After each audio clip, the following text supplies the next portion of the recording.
ముఖ్యమంత్రిగా హేమంత్ సోరెన్ ఇవాళ ప్రమాణ స్వీకారం చేయనున్నారు. జార్ఖండ్ గవర్నర్ సంతోష్ కుమార్ గంగ్వార్ హేమంత్ తో ప్రమాణ స్వీకారం చేయించనున్నారు. 2000 నవంబర్ 15న బీహార్ నుంచి జార్ఖండ్ రాష్ట్రం ఏర్పడిన తర్వాత 14వ ముఖ్యమంత్రిగా హేమంత్ సోరెన్ బాధ్యతలు స్వీకరించనున్నారు. ఇక సీఎం పదవిని సోరెన్ చేపట్టనుండటంతో ఇది 4వసారి. ఇక నేటి ప్రమాణ స్వీకారోత్సవానికి అధికారులు అన్ని ఏర్పాట్లు చేశారు. ఈ కార్యక్రమానికి ప్రధాని మోదీ, హోంమంత్రి అమిత్ షాతో పాటు ఇండియా కూటమి నేతలను హేమంత్ ఆహ్వానించారు.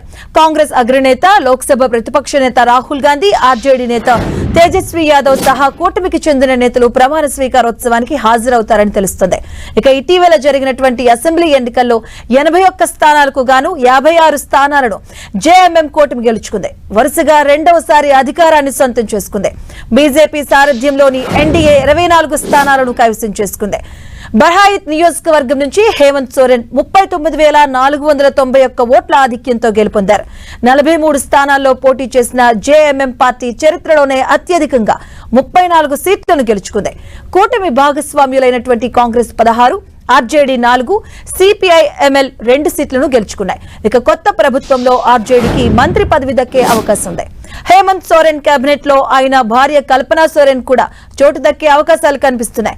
మనీ లాండరింగ్ కేసులో హేమంత్ జైలుకు వెళ్లిన తర్వాత పార్టీని ఆమె ముందుండి నడిపించి విజయ తీరాలకు చేర్చారు. ఇక తాజాగా ఎన్నికల్లో గాండే నియోజకవర్గం నుంచి 17,000 ఓట్లతో కల్పనా సోరెన్ విజయం సాధించారు. భర్త జైలుకు వెళ్లినప్పుడు ముఖ్యమంత్రి రేసులోకి కూడా వచ్చారామె.